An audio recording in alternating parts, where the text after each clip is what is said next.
Hi, everyone. I'm Caroline Zakarian, and I work in the Office of Civics and Community Services here at the Los Angeles Public Library.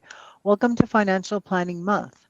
Today's program is called Investor Protection with the CFTC and is brought to you by the Commodity Futures Trading Commission and the Los Angeles Public Library. Today, George Harada from the CFTC will be talking about different investment frauds and scams and providing tips on how to avoid these scams and protect your money. We will have a brief Q&A after the presentation, so please send us your questions throughout the program. Take it away, George. Right.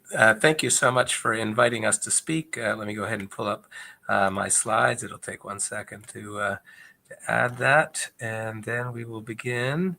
And here we go. Sharing. Okay. And let's begin. So again, Caroline, thank you so much for inviting us to be part of this event today. Today, the title of my presentation is Scams, Scams, and More Scams.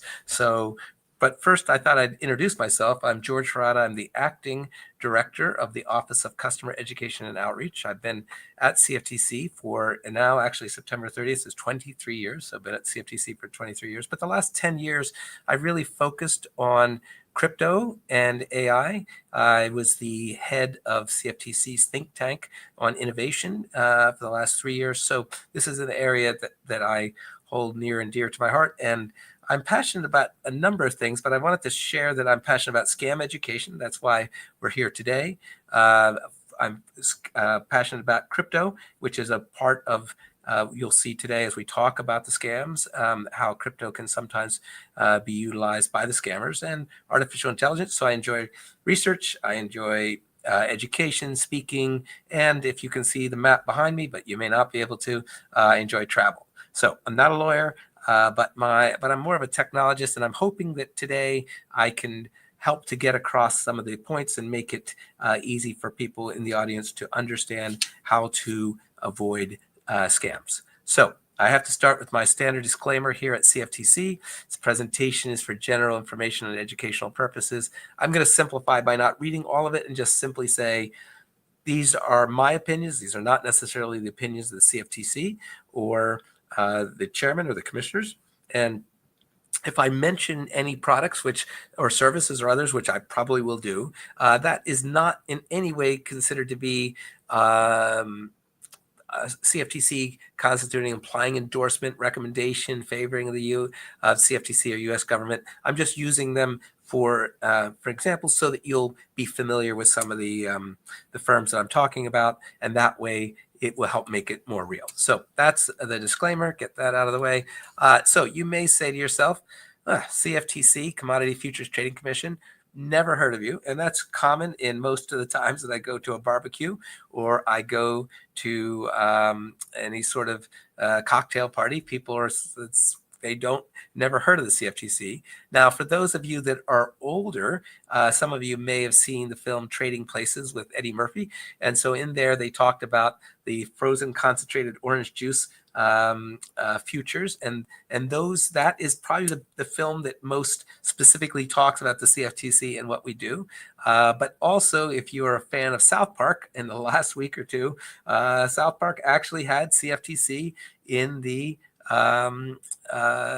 mentioned and referenced in one of the latest South Park episodes. I don't know if that's a good or bad thing, but nonetheless, if you are a South Park fan, you will see CFTC mentioned there. So we were established in 1974 as an independent agency to regulate commodity derivatives markets, including futures, options, and swaps. Well, that's a mouthful. And you might say, well, what is that? Whenever I'm trying to explain it to people at say, a barbecue, I might say to them, well, the SEC deals with stocks and bonds, and we tend to deal with these things called derivatives. They're things that derive their value from something else. And I'll give you a quick example of what that would be like. If you're Southwest Airlines and you're trying to lock in your price for, say, jet fuel, you would enter into a futures or a swaps position so that you can lock in your price over several months, so that you will, or years, so that you know what your price of your jet fuel is, whether it goes up or down. You've locked in your price. It's a way to transfer risk. So our jurisdiction goes to the underlying physical commodity markets in case of fraud and manipulation. That's part of why we're talking today, because CFTC has jurisdiction over things like Bitcoin and Ethereum, which are cryptocurrency derivatives. We also have jurisdiction over futures associated with gold and precious metals and other things. And these can sometimes be used for fraud. And so we want you to know that that is why CFTC has some oversight in this particular space. So you can learn more about the CFTC at cftc.gov. All right, so let's jump into what Caroline has asked me to come to speak about, and that is relationship investment scams. Now, again, this is something we're very passionate about because we've seen people lose their entire life savings. People will ask me, why do you care about this scam so much?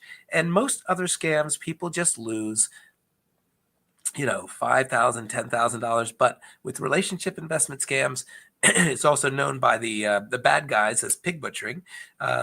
We don't like to use that term, but nonetheless, it's a word that other people in the industry would certainly know that term, pig butchering. And when people fall victim to this, they end up losing most of their life savings. It is a very clever scam, and before you know it, if you get sucked into the scam, you'll end up gladly and willingly handing over all your life savings to the scammer, not realizing till the end that you have been scammed. So the FBI reports roughly $5.8 billion in reported losses, and that estimated total loss is much higher because most people are ashamed about being that they have been scammed and they've lost their life savings. So they don't want to talk about it, particularly because usually there's a romantic component.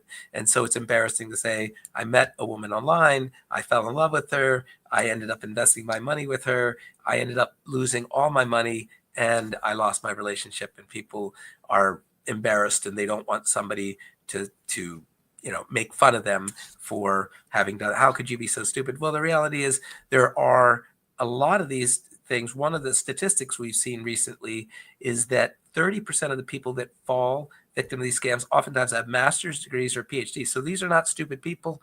People fall for this all the time. They know what they're doing to scam you. So, but let's jump a little bit to the other side. They're actually victims on both sides. So the victims are the people losing their money, but the people on the other end of the scam, the people that are scamming you, oftentimes they are traffic victims. The estimates are 220,000 traffic victims are being forced through intimidation and violence to perpetrate a fraud. How does that happen? These are people from the Southeast Asia region, and they're lured to places like Thailand with the promise of a high-paying job. Maybe they live in Taiwan, or maybe they live in the Philippines, but they are told that there's going to be this great job for them in Thailand. It's going to pay all this money. They go there. As soon as they're there, they are told that they're going to take their passport for safekeeping. Then they drive them across the border to Myanmar or to Cambodia to scam compounds where there's armed guards, and they are not allowed to leave, and they're beaten and abused if they're not able to make their scam quotas. So keep that in mind, that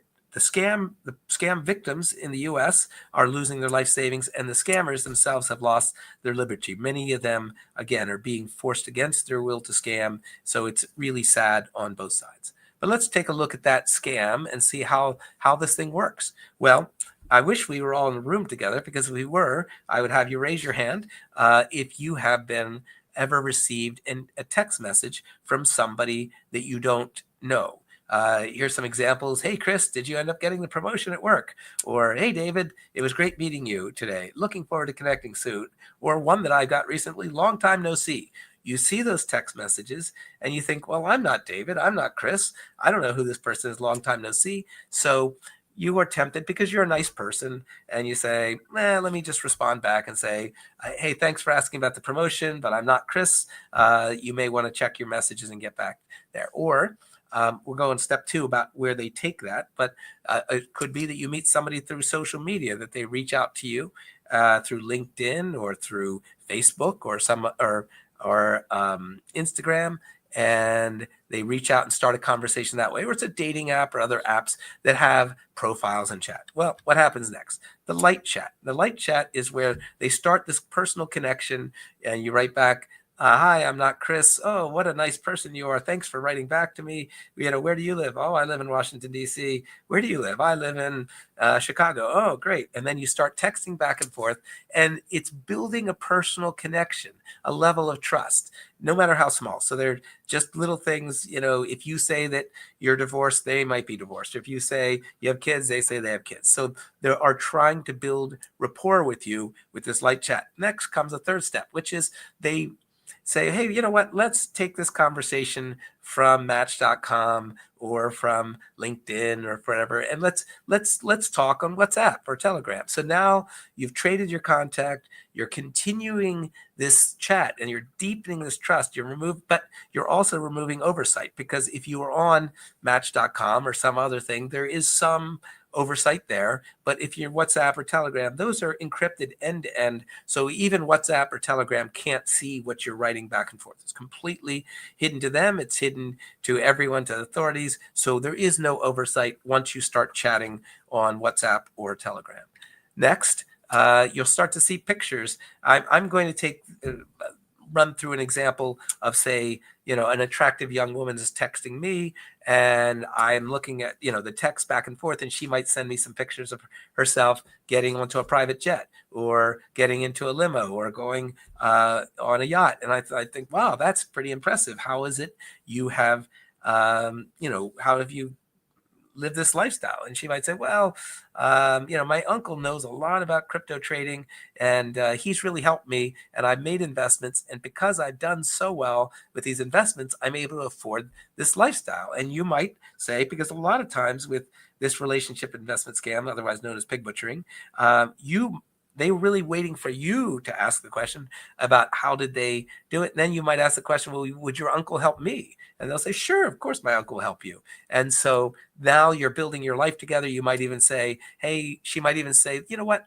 let's go ahead and put some money in together. Maybe she says, I'll put $5,000 in, you put 5,000 into this investment account at this crypto exchange. Let me back up a little bit. Again, she's teaching you, or he's teaching you to trade. And so they guide the setup of these fake apps. But let me go back a step. Usually what they say to you is, hey, why don't we, again, they're trying to build trust. Why don't you put your money into one of the well-known US exchanges? So it might be crypto.com, or it might be Coinbase. Could be any one of these things. And so you put your funds in there, and then oh, you know what? My uncle says that the best investments are on, dyfx.com, some crypto site you've never heard of. And she'll say, why don't you turn your funds at, say, Coinbase into what we call stable coins, so something like Tether. And why don't you take it there and send it from Coinbase through Tether into this new trading app? And so you might go and you put your funds and send them to the trading app, and they guiding that thing. You're seeing screenshots. You're seeing your funds going up and up and up. The profit keeps going up. Now, remember, as soon as you've moved your funds from something that's a little bit more controlled, like a Coinbase, to a fictitious website. Once it's in the fictitious website, you don't know it's fictitious, but once it's there, they now have control of your funds. You will never see your money again. But to you, it looks like it's going well, because she says, oh, my uncle says invest in this, you invest in that, you see the profits go up. Maybe you've got 10,000 in there, and you're seeing it doing so well. Maybe you're worried about retirement. You then put in another 20,000, 30, and you start putting money in. A lot of times people start doing things like taking money out of their 401k.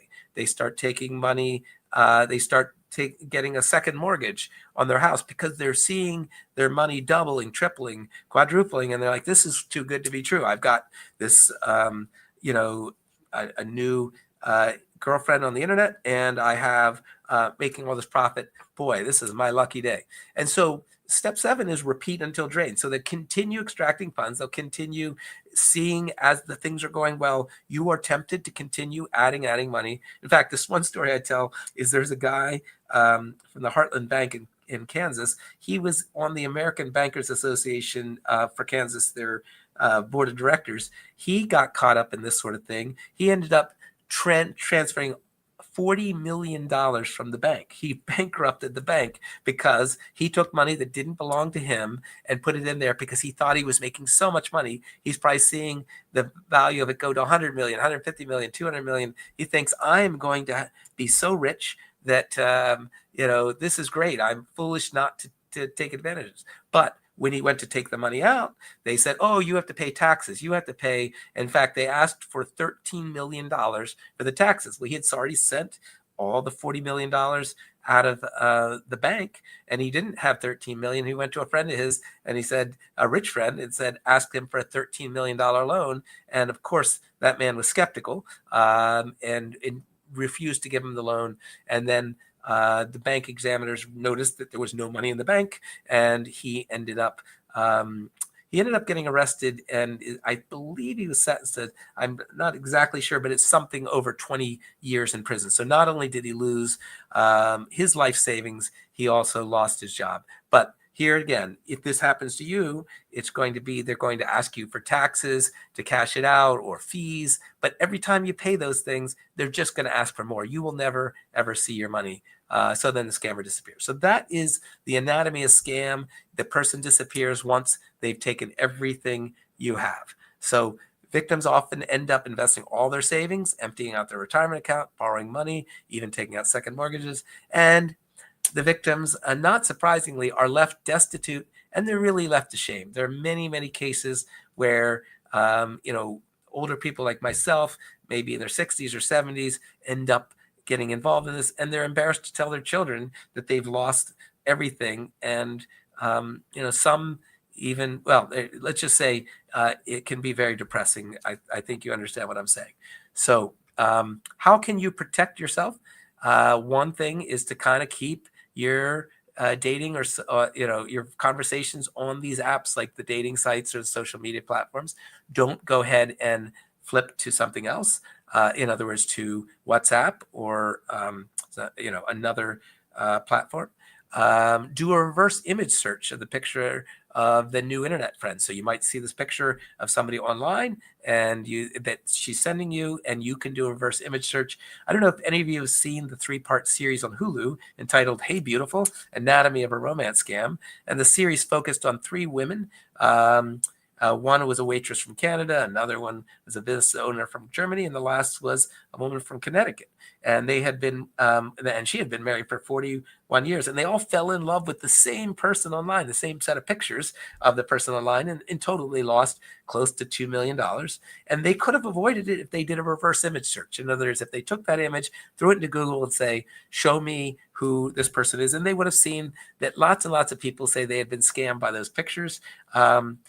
Now, that person actually really existed because the scammers had stolen this guy's photographs. And so if they had looked for it, they thought that they were dating a guy who was working in an offshore oil rig in the Gulf of Mexico. But the real guy, because I know this is the LA library here, the real guy was a guy named Brian Haugen, and he's an LA-based professional makeup artist. So if you Googled him, you'd find out that no, he doesn't work on a oil rig at all, but he works as a makeup artist, and for $200 or $250 an hour, you can call him up. And in fact, that's what the women did. They found him later on, and they just wanted to meet him because they had fallen in love with him, and he had to explain, I'm not that guy. Other people, they've stolen my photographs. And again, do an internet search. Another thing you can do is look up the site's domain registration to see if the age matches its claims. So I'm going to flip my screen here for a second and see if I get lucky and see if this works. Give me 1 second here.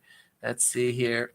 So this is an ICANN lookup. So what we've got here is in California, you've got the Department of Financial Protection and Innovation, and they have a website here called the Crypto Scam Tracker. And the Crypto Scam Tracker keeps track of website after website that's known to be fictitious.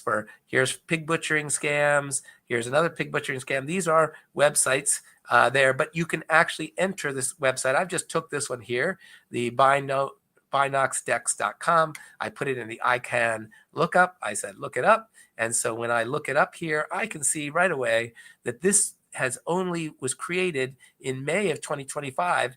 That's unlikely that is going to be something so new would be actually legit. And here we can see, by the way, that it's listed as the name server is listed as suspendeddomain.com. That means that the domain registrar failed to verify their email address. So they're trying to protect you a little bit. But if you see suspendeddomain.com, I hope you'll know right away that that is, in fact, a scam website. So in other words, don't invest your money there. So again, do a reverse image search, look for the site's domain registration on ICANN. You can also do a street level online map search. So if you find the address of the location that they've given you, you can do a search and it might turn out that it's a back alley. So that can be useful for you.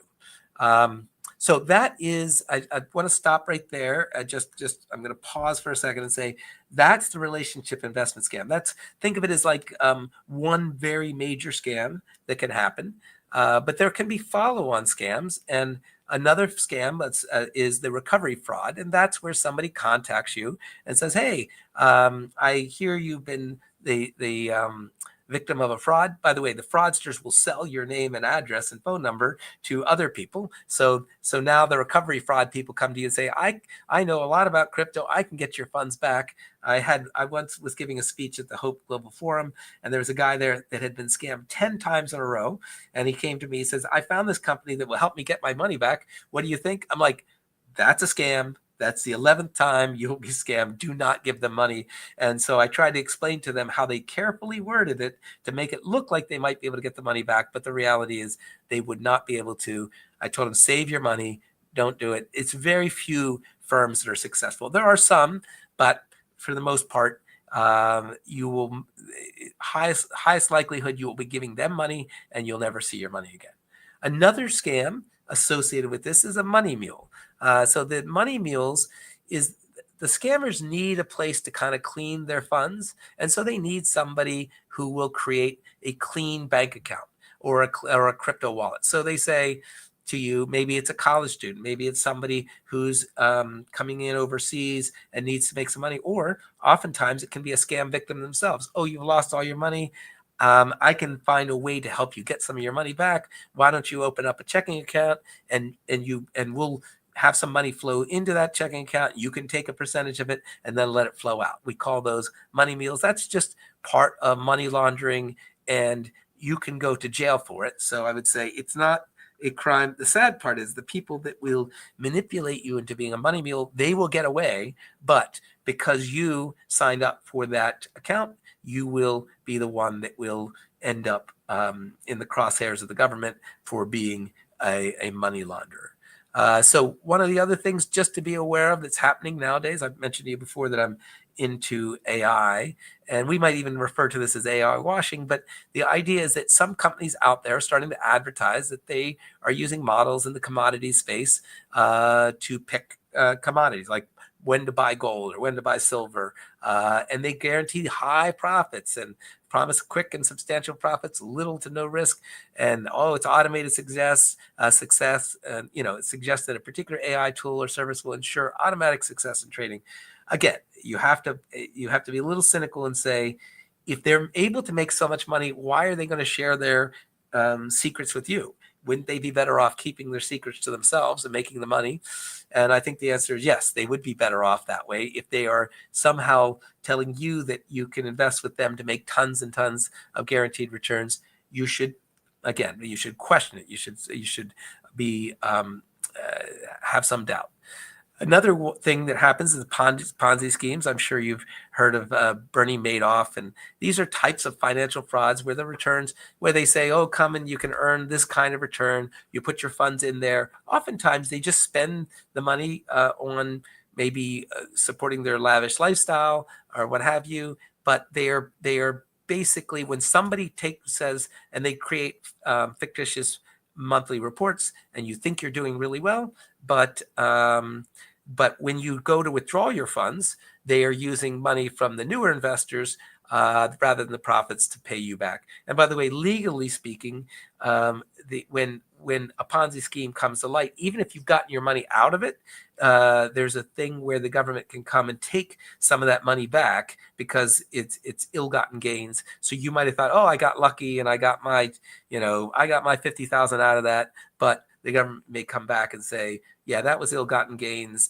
and we just closed it down 2 weeks after you got that fund, so we're going to have to claw that money back.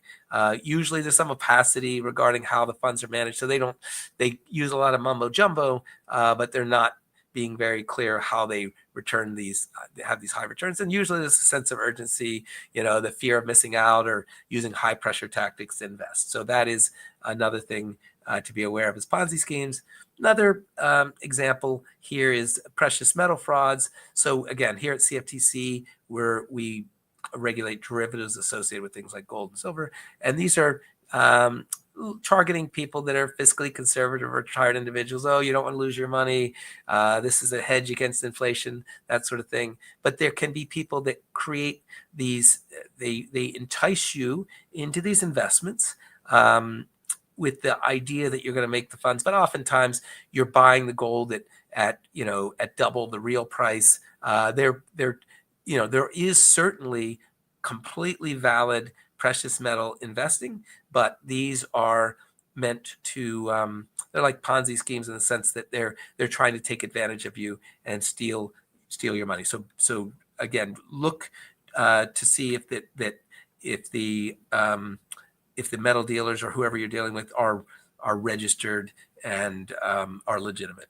There's this video unfortunately doesn't play here in this environment, but there's these IRA rollover scams. So there are scams out there where people are trying to talk you into taking your IRA and turning it into a self-directed IRA so that you can invest in a wider range of investments. Well, oftentimes when they convince you to put it into a rollover IRA, into a self-directed IRA, then they'll talk you into investing in something that gives them maximum profit and leaves you with very little. So we have videos about this and other things on our website. In fact, coming up soon, I will show you some where you can find more resources on this subject.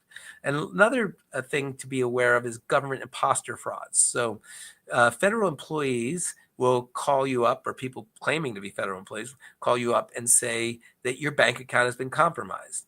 And this happened recently with one woman who I believe she wrote for Fortune or Forbes magazine, and she fell for it. And she's a columnist in this area. So you would think she wouldn't, but people call you up and say, your bank account has been compromised and we're from the government. We're here to help. We're going to send a courier over. Go ahead and buy some gold bars, and you'll buy gold bars from a legitimate gold bar dealer, or put it in a crypto ATM. And we're going to send a courier over to pick up your gold bars, or we're going to, you can send us the information, send your funds from your crypto ATM to us. We're going to hold it. We're going to, you're going to help us try to catch the bad guys. But your money will be stolen. If anyone calls you up claiming being from the government and tells you to buy gold bars and they're going to send a courier over, it's a scam. So I hope you'll remember this and tell others, don't fall for that. Your funds are safer in the bank where they're FDIC insured than they are taking the money out. So where do you report the fraud? We're getting close to the end here. Where do you report the fraud? One place is cftc.gov/complaint. A sort of nationwide system for reporting fraud when you've been scammed is the Internet Crime Complaint Center. That's IC3. That's 3C's, so it's ic3.gov. And there's also state securities regulators. So if you go to, and this is not NASA like the astronauts, but NASA.org, NASA, it's a association of these state security dealers, but they security regulators. But if you go to nasa.org/contact your regulator, it will help you to know how to get in touch with, let's say, the California DFPI. So there are some other free resources we have at CFTC, cftc.gov/learn and protect, where we have all sorts of things here, like 10 things to ask before buying physical gold, silver, or other metals. We have videos from our very own John Mark Buffa there in the middle, true fraud stories, Hunter Wise, Silvery Slope. So we have videos, we have advisories and flyers. We have this material in Spanish and Chinese, and you can sign up for our newsletter. And then rounding up, almost coming to the end, so we can have some time for Q&A. We do have, again, more anti-fraud resources on cftc.gov/learn and protect. So you can go to that website and you have further information there. And then finally, additional questions, comments, connections, you can send us an email to our group at education@cftc.gov. So that is the presentation. I tried to get through that reasonably quickly so that we'd have time for Q&A. And now I'm going to try to stop sharing my screen. Let's see how effective I'm going to be at that. I've done that. Okay. Very good. Great. And Thank now, you, George. okay. Whew, that was a whirlwind. I know. All right. Great presentation. Thank you so much. So let's get to the questions. Sure. So I have one question. What should someone do if they want to verify their new friend or love interest and is who they say they are? Like, what should they do? That's a great question. And I have to get up and move again. I don't know why in my office, if I sit still, and you wouldn't think I'm sitting still because I'm a little animated, but it's enough that the lights go out. So give me 1 second to turn the lights back on. We are doing our bit here in the government to try to save taxpayer money by turning off our lights. So great question. What should we do to verify the new friend, love interest is who they say are? Well, one way to do that is in today's age of AI, anyone can pretend to be someone, right? And you've got to be suspicious because the technology is really amazing where you can you can use AI to make it look like, and even in real time, to make it look like there is a that the person is who you think they are, but in fact, it's somebody else. There's face swapping technology. In fact, tomorrow, I'm going to be interviewing a professor. I don't know if we can put that out there. I've got it in the private chat, but I don't know if that's something that can be sent out into the comments or if that's not.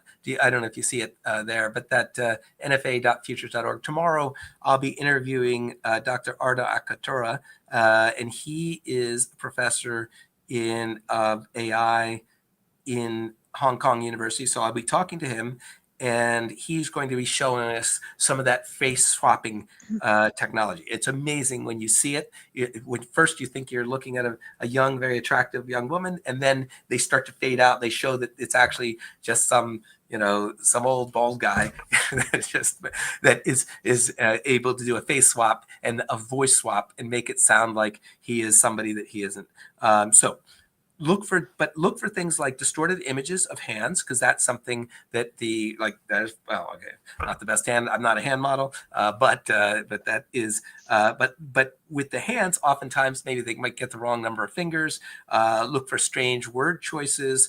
I read once, which I thought was pretty cool, that one guy was online with somebody and he wasn't sure if she was real or not. And so he asked her to blow him a kiss. It turns out that the face swapping technology couldn't blow a kiss. So you might say, hey, blow me a kiss, because the technology wasn't there. She kept refusing to blow a kiss because the AI couldn't do it. The AI hadn't been programmed for it.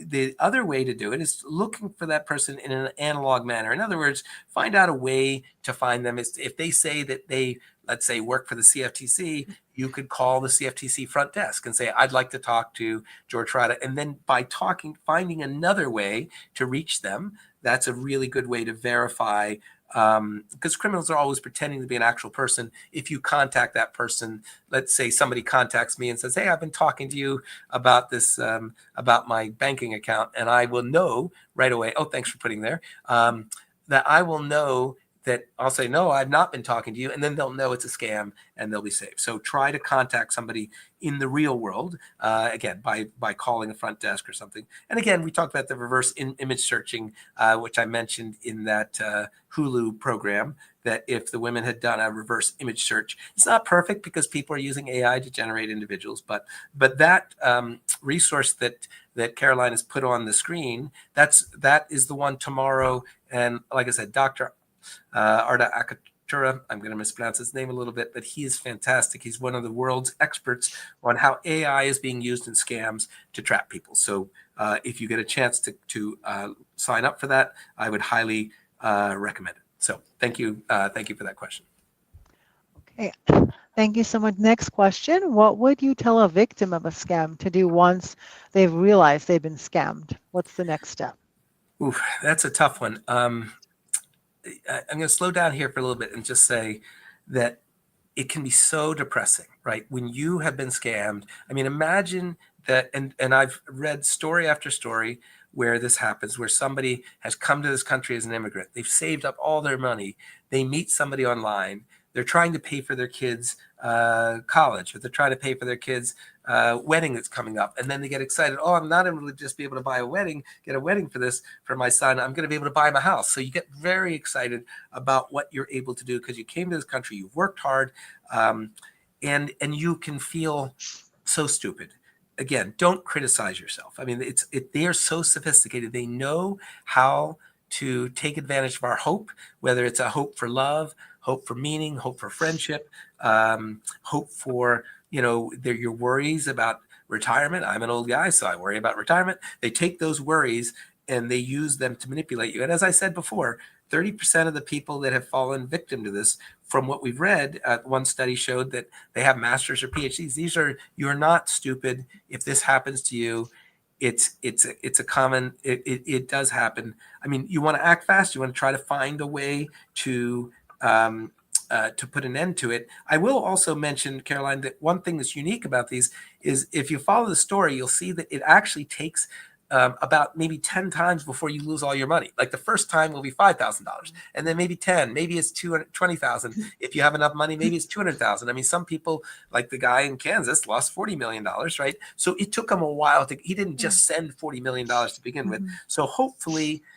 maybe the speech today you might be in the middle of it right now, thinking that you've been so lucky to have met your internet girlfriend or your internet boyfriend, and you're doing so well and you're making so much money. If you stop today, you can at least prevent losing anything for the future. But the other thing I would say is report it immediately to financial intermediaries, right? You might talk to, if you're bank with a certain bank, you might call them and let them know.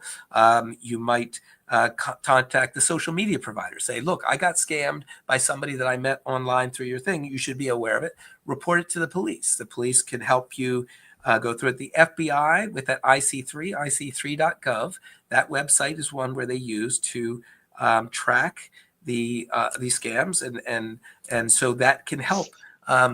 You'd be surprised by the power of that. And let me give you an example. If you contact them and say, I was told to send my crypto to this address, and those addresses are big 20, 30 character things. If you tell them that, you put it in IC3, then the people at the FBI can monitor those accounts and see if anybody else is falling victim, and so they can find other people that are in the midst of it and just don't know it.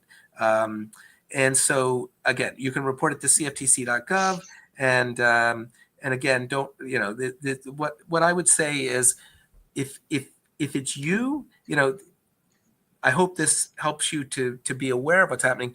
Trying to tell a victim that they've been scammed, a lot of times they don't believe you, right? They think, oh, I met this most wonderful, this is the most attractive man. The guy, by the way, in that Hulu thing was a very good looking guy. And so they're all thinking, wow, I met this silver haired, attractive, rugged guy. This is my lucky day. And so trying to talk somebody out of it can be so maybe lead with some questions, so tell me how you met this person, and how would you know if they're real or if they're not real, and just try to be empathetic. So I hope that helps a little bit. No, thank you. It's the hard parts when you're in it. It's like you can see it from the outside, but you're like, when it's you're like, oh.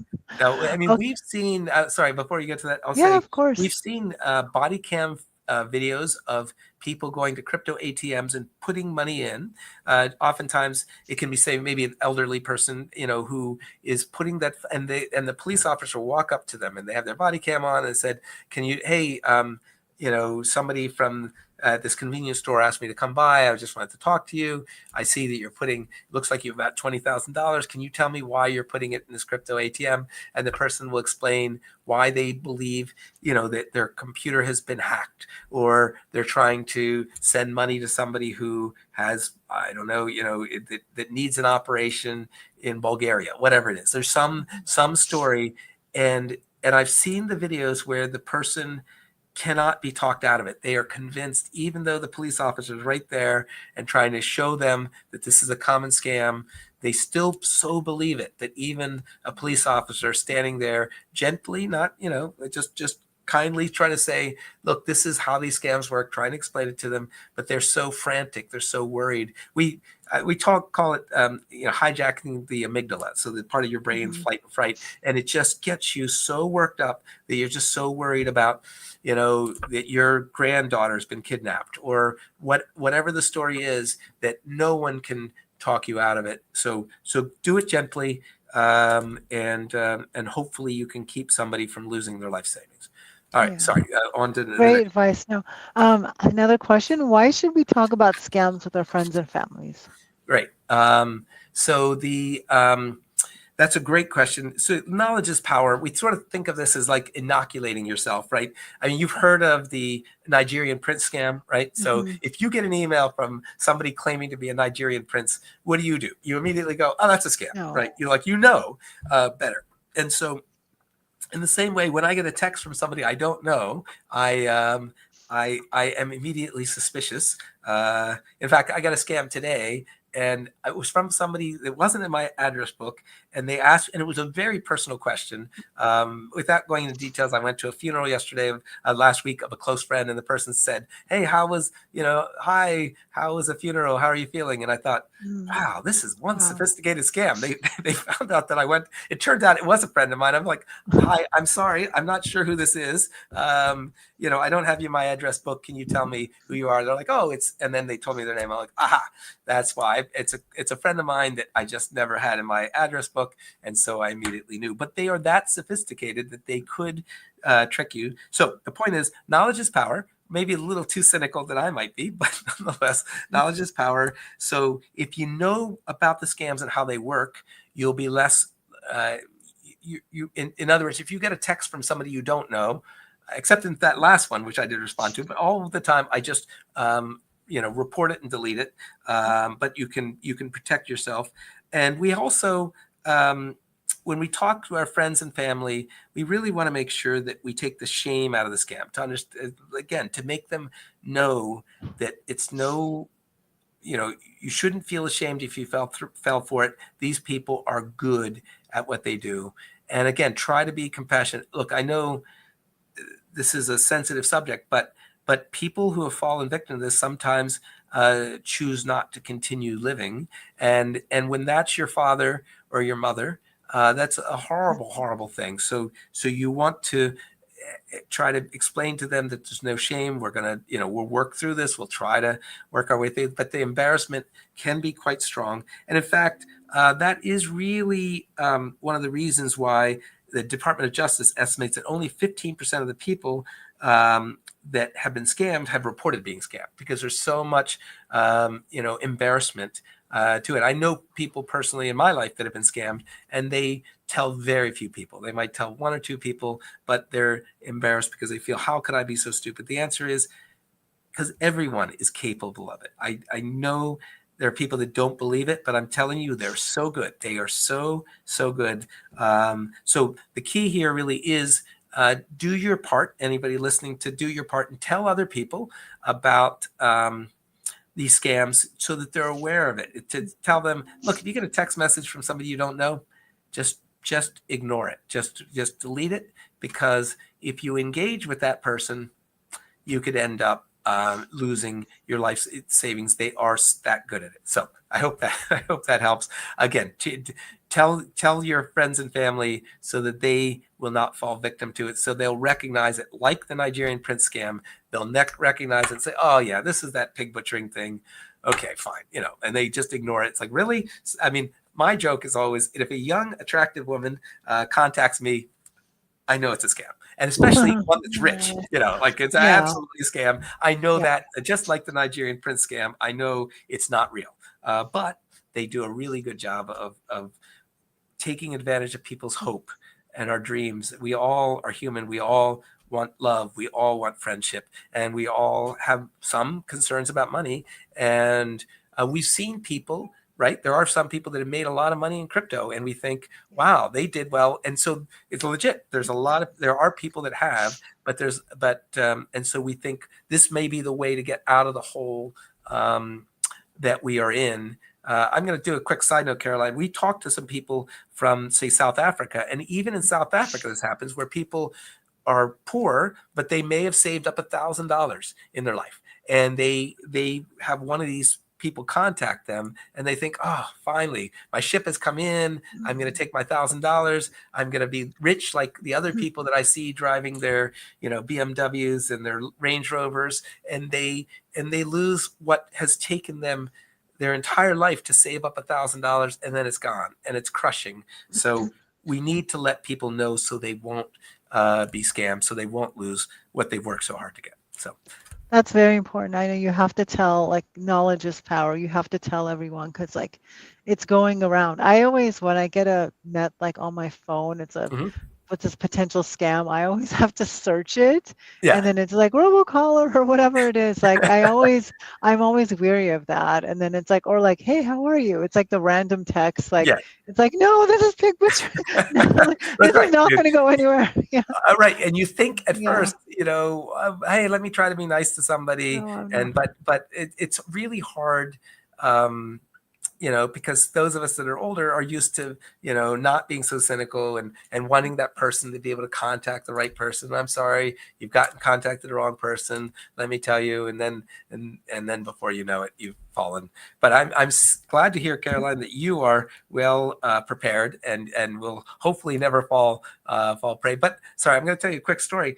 I think of myself as pretty clever and not likely to fall for a scam. But recently on LinkedIn, somebody sent me a message, and even I fell for it. I thought that somebody wrote a text message and said, "Oh, I was going to, I just happened to randomly come upon your LinkedIn profile. You're very impressive." Oh, I fell for that. Oh, that felt good. I've got and we at Deloitte would love to hire someone like you. Please Oh yeah. contact my whatever. And my daughter says, "Hey, that looks like a scam." I'm like, "I don't think it's a scam. I don't want to work for Deloitte, but that looks like a," and she's, no. She said, "Check it out. The guy has no friends, And then I did search for the guy, and he texted every one of my friends the same thing, except for, "Hey, you are an incredible executive assistant. We'd love to have you at Deloitte." And somebody else and I, because of an inflated ego, fell for it, and that's it. They take advantage of whatever Yeah. your fault or flaw is.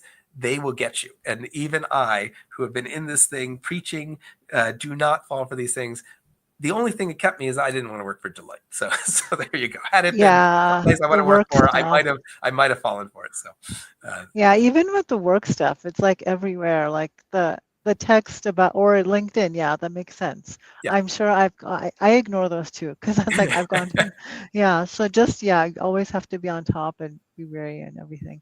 Okay, I think that's it for questions. Okay. Um, and if anyone else has anything after, you can email us directly, lifelonglearning@lapl.org. We can put the banner up. If anyone think, yeah. Oh, well, that's our YouTube banner, but we can put lifelonglearning@lapl.org. Yeah, you can email us questions after you think of the question and we'll ask George. But thank you so much for a great presentation. If anyone missed any part of this presentation, it will be available on our YouTube channel shortly, youtube.com/Los Angeles Library. We have many great financial programs coming up this month, including our annual Financial Planning Day at the Central Library on Saturday, October 18th from 10 a.m. to 2 p.m. During this event, you can make appointments for one-on-one consultations with certified financial planners. There'll also be free credit checks and workshops throughout the day. So for more information on all of our Financial Planning Month events, please visit our website, lapl.org/financial planning. And that's all I have. Thank you again for a great presentation. Everyone have a great day. Thank you. Thank you. Thank you so Bye-bye. much. Bye bye.